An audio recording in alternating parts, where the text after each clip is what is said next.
Hi. So this is the objectively subjective best order for watching all 35 Simpsons Treehouse of Horror Halloween specials this autumn.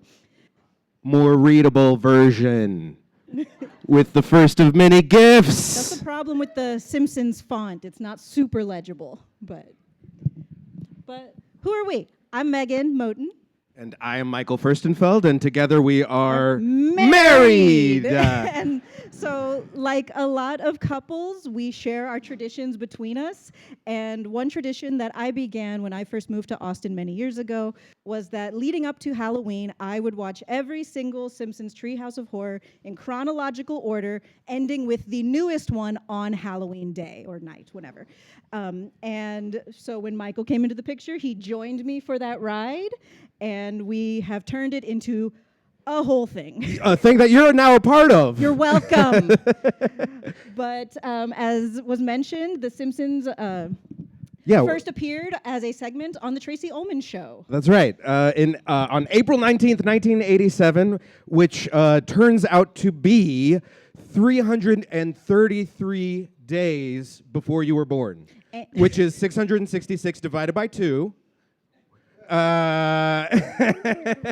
Well, the show ended up being so popular, the segment on Tracey Ullman Show ended up being so popular that it got its own show, and the very first episode debuted on December 17th, 1989, just before your birthday. That's right. It was a Christmas special, Simpsons Roasting on an Open Fire, and it was the day before my birthday. It was a gift to you. It was a gift to me, because I also watched The Simpsons on Tracey Ullman, and loved the way that Maggie fell on her face. I just thought it was great. I actually watched Tracey Ullman for the sketches that were only included so that they could have time to change costumes and set pieces during the live comedy show.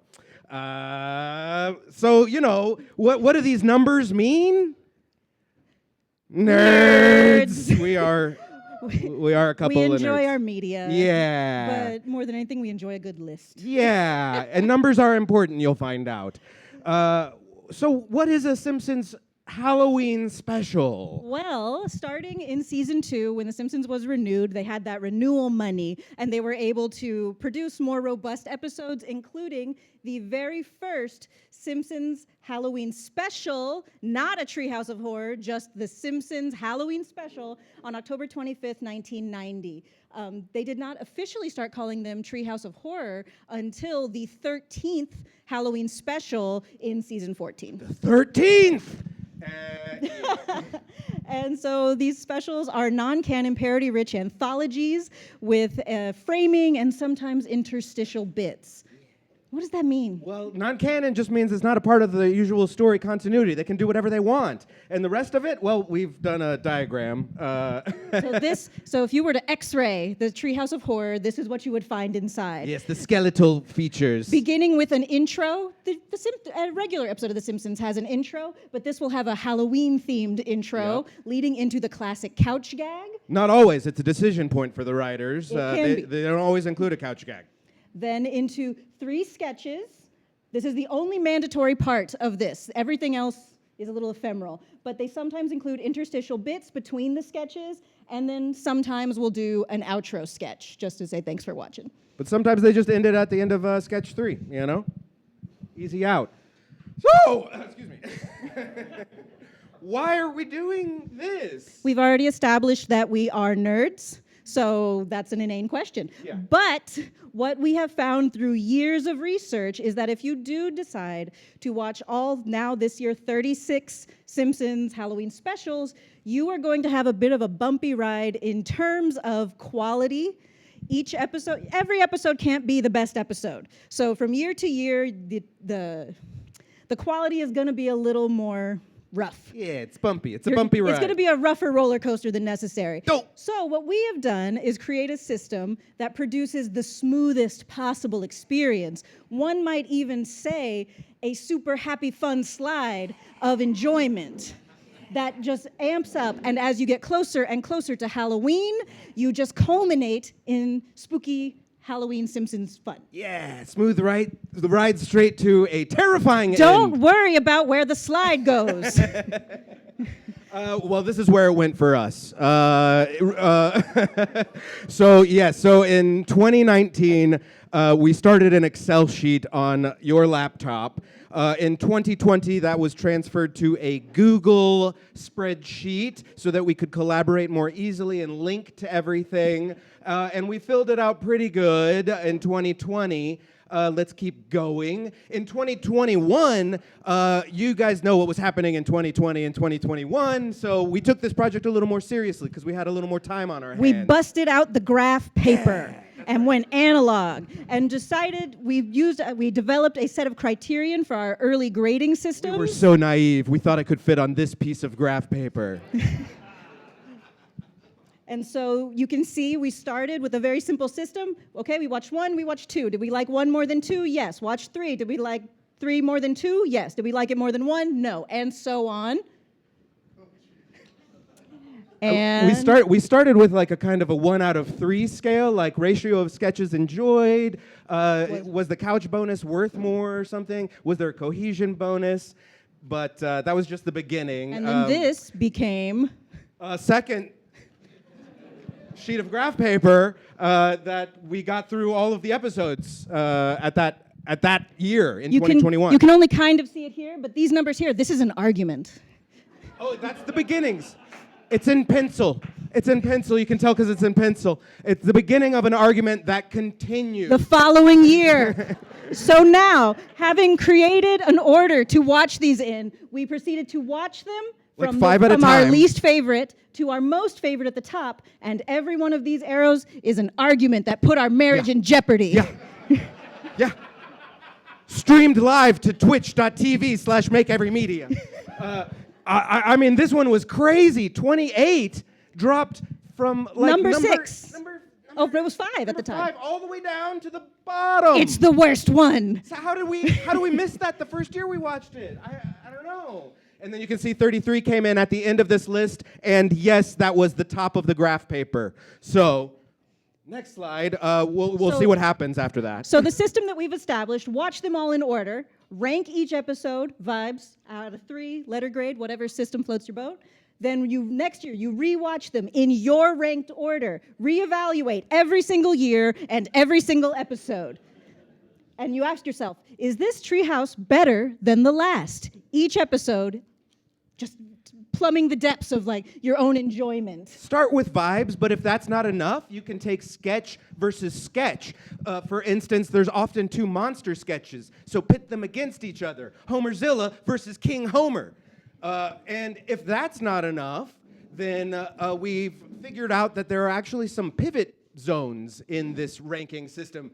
So pivot zone number 1, let's talk about it. So if you were to use our ranking system, where we would suggest you start is in pivot zone number 1, which is between Simpsons Treehouse of Horror number 6 and number 24. Right in the middle. Right smack dab in the middle of our ranking. Why? Because if you start at the bottom, it's a slog up, and if you start at the top, it just seems like you're beating the shit out of the new guy, and it's not fair. So you have this is for ranking the Treehouse new 6. episode, like 36 that came out this year just on the 23rd. These 2 are back to back, and they create a really interesting kind of leverage because 6 is an episode that had incredibly rated sketches. We liked every single one. The writers made use of every second of airtime they got, but they included almost nothing in terms of an intro and the couch gag. Those are over instantly. And these are very good sketches. Great time. But number 24 it's almost mirrored opposite. The sketches are okay. Like, there's nothing terribly wrong with them, but they included what is objectively, the best intro that Treehouse of Horror has ever done, which is a sprawling love letter to Guillermo del Toro and Stephen King, Hitchcock. It is a pan of Springfield that is Kaiju movies. Monster Squad is in there. It's a pan of Springfield that is a collage of horror references that you could play on a loop and just have us hypnotized for hours. Yeah. And ends in the most out of left field, just the end outro sketch that just ends you with a belly laugh, which is really great after 3 sketches where you're like, yeah, that's funny. And then 1 big belly laugh at the end. The How I Met Your Mother ending to any How I Met Your Mother episode, if you're familiar with that show. We call the balance here the golden Simpsons ratio, partially because I have a book later to reference, but a lot of the Simpsons writers, turns out, are math and physics, have a lot of math and physics degrees, and they've just put that into the episodes. There's a conspiracy theory in there somewhere. Yeah, so there's some kind of math equation going on here that we mere mortals are not quite aware of yet. But this is what happened after this spreadsheet. We had to put the rankings also on Google Sheets. We swapped them, so now the top is the first episode you will watch, the worst episode. We say worst, you know. But we love them all. We love them all. We wouldn't punish ourselves like this every October if we didn't enjoy this. Yeah, and then you can see each year we've had a lot of, a fair amount of shakeup. 30 had this journey of going down. And here you see 34 had this huge drop. So we realized this is a phenomenon. Yeah, the first year that an episode shows up and we're excited, it's the new guy, we're so glad you're here, and it's sparkly, and then the next year we're like, oh yeah, hi Greg. And it's like, all right, move down the bench, there's more to do. Yeah, and you can see 6 and 24 have remained our pivot points throughout all of this. So whenever we watch a new episode, we rank it after we watch 24. And we're like, how were the interstitials? How were the sketches? Is it better than 24? Is it worse? Oh, we had another pivot zone. We don't have time to talk about it. We discovered it this year, but hell to pay. Some honorable mentions that we recommend you add to your watch list eventually, maybe not in your Halloween watching, but there are traditional Simpsons episodes that just so happen to be set during Halloween. Halloween of Horror is a really brilliantly written episode, so please watch that. Thanksgiving of Horror is a Treehouse of Horror-esque show that is Thanksgiving themed, and a gabalipto and gobble gobble gobble dead. It's very quotable. Please go watch it. Also, the Treehouse of Horror Presents episodes are also very good. These are just a little more robust. There's only generally one story, including Not It, which is an It parody, and Simpsons parts. Wicked This Way Comes, which follows the 3-sketch model, but is still not a Treehouse of Horror. But it's like on The Illustrated Man, played by Andy Serkis, my precious. All right, let's get into it. Bottom 5. Because this is subjective. Poor little 28 who had that meteoric drop. Remember the drop? Now it's at the top. Yep. I mean, Top of the bottom. The first that you watch. But that said, like, we love the intro. They're all. It's almost like that movie Sausage Party, but except they're Halloween candy and they're waiting to be taken. It's 3D animated, so Yeah. it's very like they had that Halloween special money. Yeah, there's good stuff in all of these. Actually, they had a lot of good openers. The Crypt Keeper open is also very good. Very good. Like Tales from the Crypt, but Burns is the Crypt Keeper.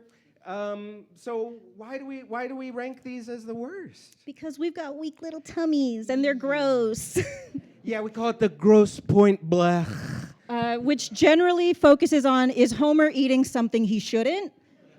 And if he is, then we are generally watching like, all right, just waiting to get through that part. Yeah, can't stand it when he snorts that blob up and then becomes a blob, or when he starts eating himself piece by piece. It's just like, Homer, no. It would have been a great. That was 28, I think. Yeah. 28. Everything except this tanked 28 right here. Yeah, it was good, but then when we saw that sketch for it like made the us fourth dread time, it. As we saw it getting closer, we were dreading the episode. Yeah. It ruined we the fun. also don't like our little guy being murdered too much. It's like at a certain point, watching a 10-year-old get murdered, not so fun. Even if he's 40 now or whatever. So here we go, top 5. Are you ready? Woo! All right. These are all amazing episodes. 33 is actually the newest one on. It's actually the only Treehouse of Horror. The only actual Treehouse of Horror that's made the top 5. The others are all Simpsons Halloween specials. And I'm really proud of the fact that that one was able to break into the top 5 because it just means like that episode just had such enthusiasm about it. It seemed like the writers were just so excited to be there, and the references it just felt really fresh and exciting to watch. And the others, of course, have just like that massive amount of nostalgia, which is difficult to overcome. Yeah. But they just stand the test of time. These are some of the best, objectively best episodes of the Simpsons. Yeah, murdering the fox sensor, great. The Shinning, I mean the Raven, with Terror at 5.5 feet, Dracula. We got a Death Note up there, and Westworld. There's an amazing Westworld episode, except it's Simpsons World, and it includes every Simpsons meme you've ever seen on the internet. in a livable experience. There are so many. This is the pattern that we realized is that there is an infinite amount of research to do if you watch these episodes, and rewatchability and just sort of spin-off inspiration to watch things. Like this year, I finally watched Nightmare at 20,000 Feet, the Twilight episode. And funny enough, it took me like 10 years. And funny enough, somehow, Terror at 5.5 feet is scarier.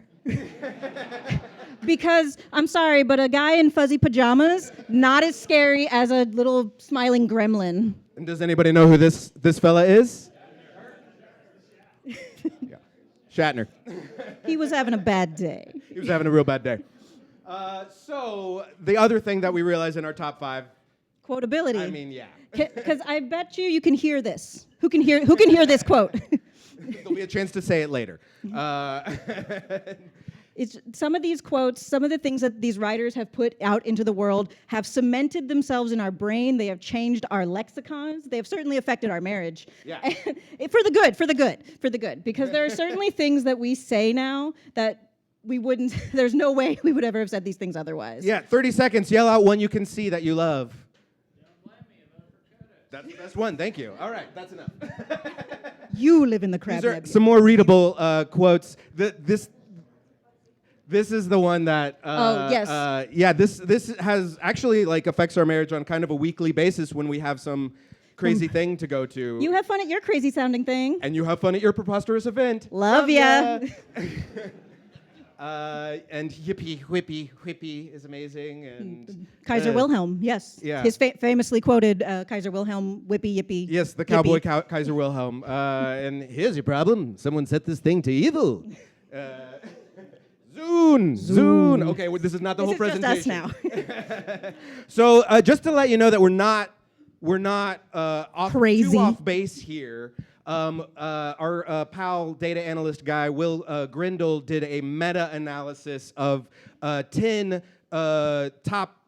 rankings of The Simpsons on the internet from 2023, and you can see the numbers in this column that all of these things ranked, and they're averaged to basically give you what the internet in 2023 thought were the top 10. And you can see we're not that far off. Like 4 and 5 are switched, obviously. A lot of people love 5.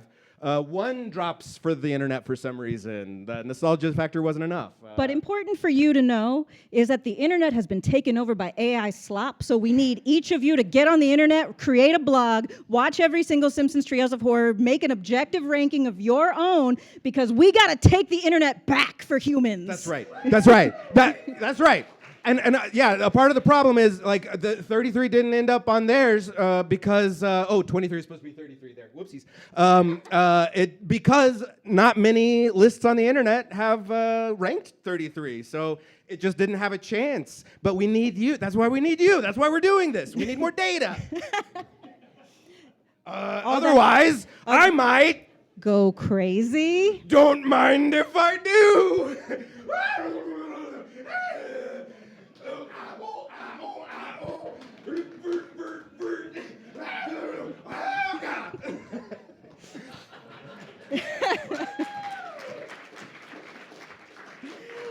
So some of our future goals moving forward, obviously we're going to continue to fill out our quote library, and hopefully the writers will just have many more gems to come.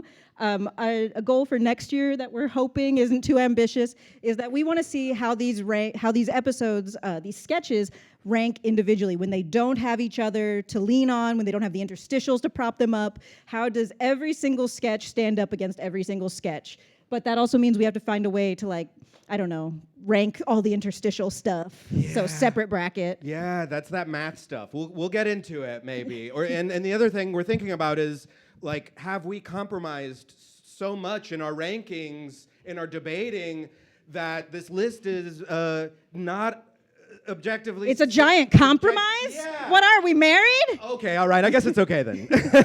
For us, we're going to be watching these together, so maybe the individual rankings don't matter so much. Well, it's all going to be fine regardless Like if because we each Michael ranked them. will be making a giant supercut of some of his favorite bits throughout, including Homer eating random things, every time Dr. Frink dies, Yeah. every time the Kang and Kodos show up and they're disgruntled about something. Yeah, So- yeah. Every time the donut Lard giant lad. lard lad comes to life.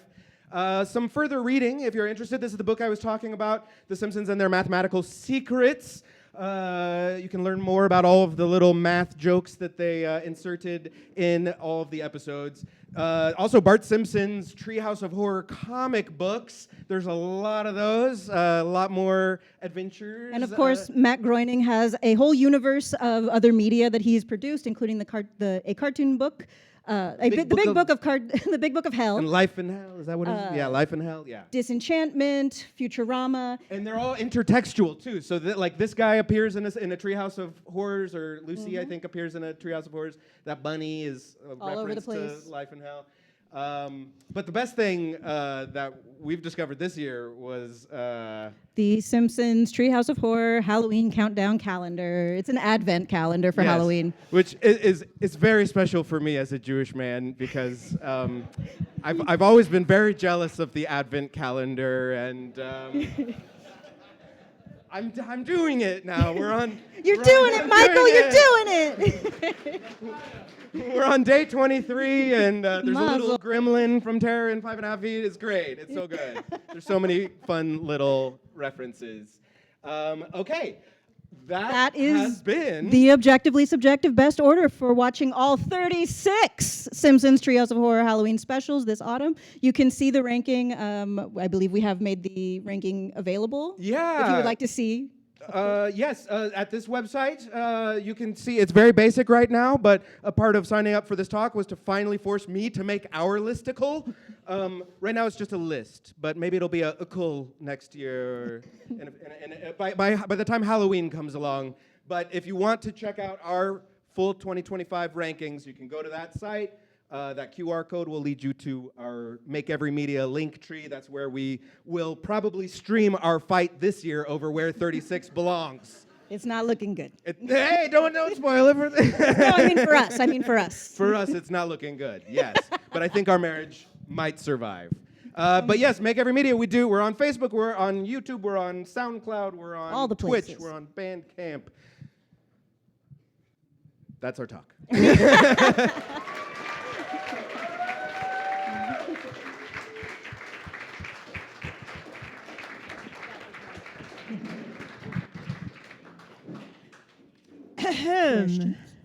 All right. Who's got questions? Oh dear. Oh, I'm so excited to see some hands going up. Let's see. Let's, you know what? I'm going to let one of our upcoming speakers pull a little rank here. Oh, nice. So you just now saw the original Twilight Zone episode of Terror at 20,000 He Feet. did. I had seen it previously. Yes. Have you seen the John Lithgow version from Twilight Zone, the movie? Oh, That was- yeah. That's maybe that's what we're watching on Halloween night. Truly That's it. nightmare fuel. That's It's a it. whole we've, other thing. We've watched parts of the Twilight Zone movie. Don't lie, because he's never seen the Twilight Zone movie, and so I would make the look at that zebra, da da da da, and he wouldn't get it. So now I need, yeah. But now It I hurt get my it. feelings. But I need to watch the whole thing. Yeah. You have your homework then. I have a lot of homework. I've watched several Twilight Zone episodes this year, though. Like 5 of the ones that are referenced Yeah. here, and also the There Was Time Now. And also some Harlan Ellison episodes of Outer Limits. Yeah. All right. Classic television. Our next questioner. Yeah, so obviously you had to watch a lot of episodes that were unknown to you, but a lot of episodes that you probably saw many years ago when you were younger. How did you control for nostalgia as a factor in your rankings? I just take into account that me now could beat up me then.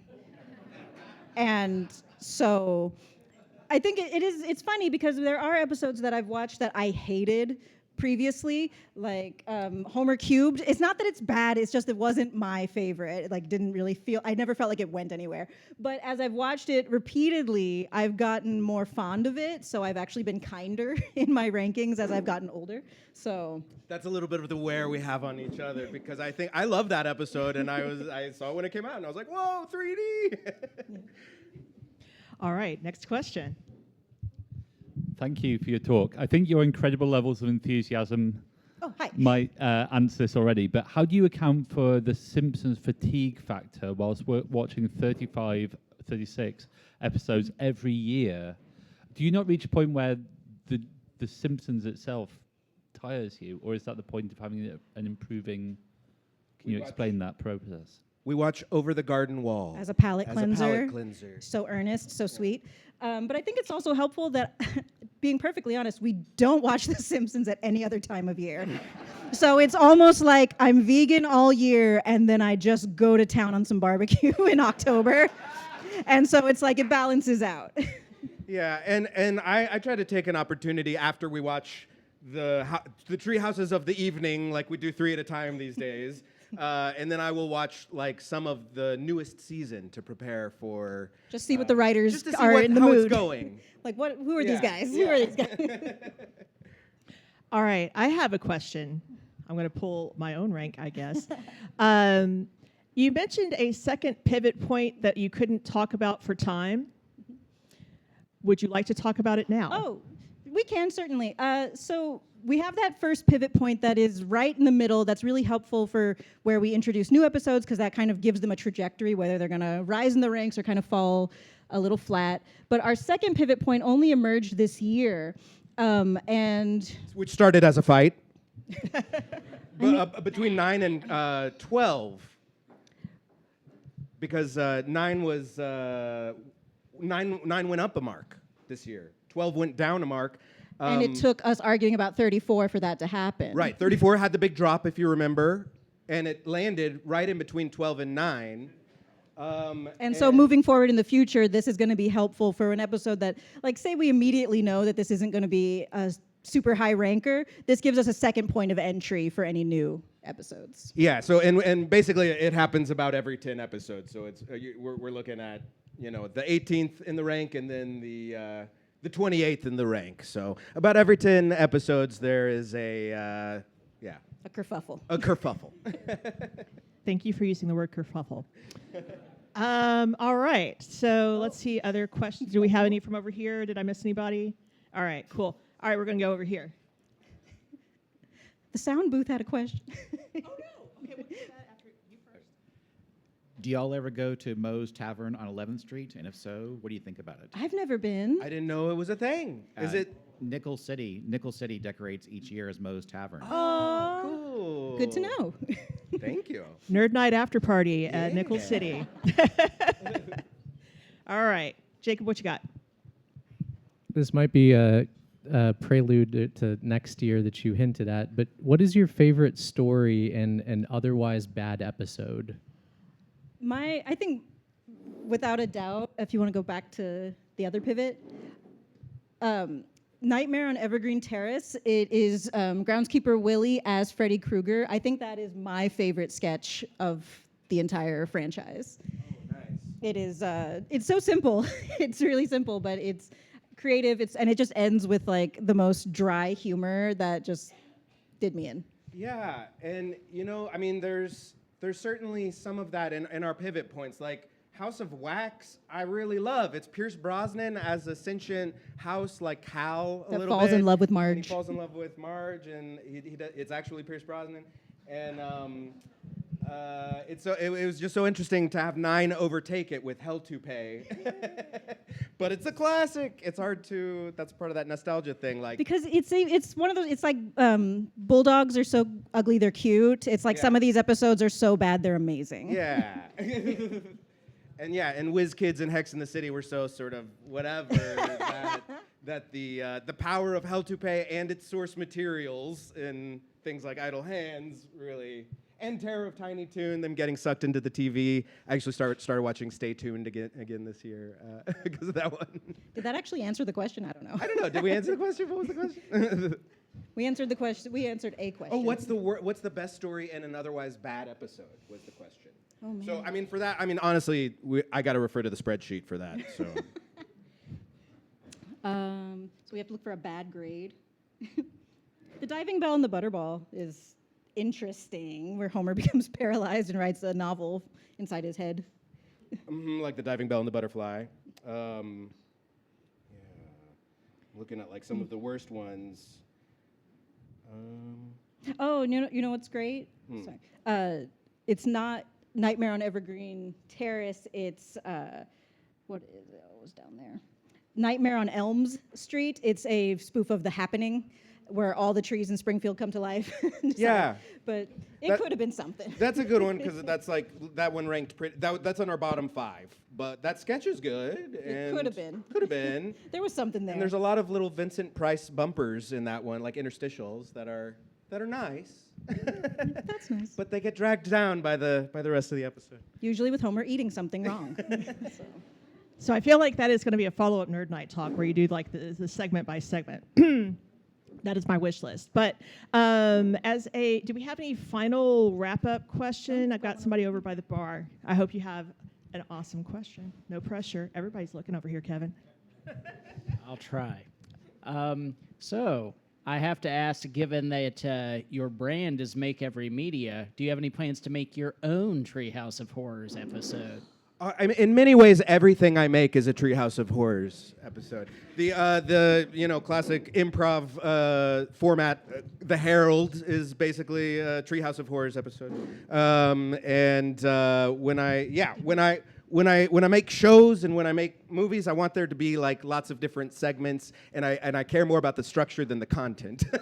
But an actual Simpsons Treehouse of Horror, we do not own the IP, and I Yes. don't know how to get in that writer's room, so Yeah. I'm thinking probably not. Probably not.